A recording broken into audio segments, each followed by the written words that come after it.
Presiden Kolombia Gustavo Petro mengatakan negaranya akan memutuskan hubungan diplomatik dengan Israel.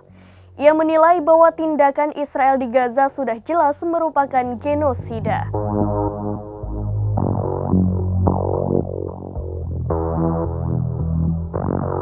Presiden Kolombia Gustavo Petro mengatakan bahwa negaranya akan memutus hubungan diplomatik dengan Israel.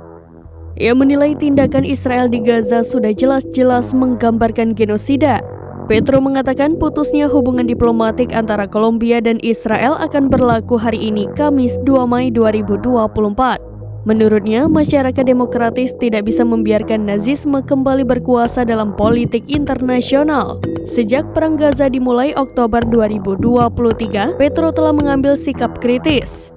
Ia menuduh Menteri Pertahanan Israel Yoav Gallant menggunakan bahasa yang mirip dengan apa yang dikatakan Nazi tentang orang-orang Yahudi terhadap masyarakat Gaza. Hal itu membuat Israel marah hingga akhirnya memutuskan berhenti mengekspor alat keamanan dari Kolombia. Kemudian pada Februari 2024, Petro secara resmi menghentikan pembelian senjata dari Israel.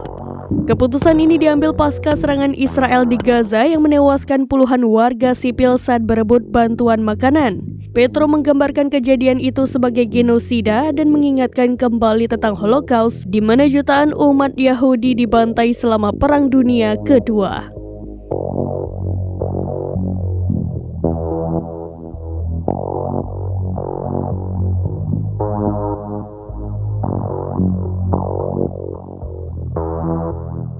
Demikian informasi terkini Syedara Lun. Saksikan terus berita lainnya di kanal YouTube Serambi News, website dan Facebook serambinews.com.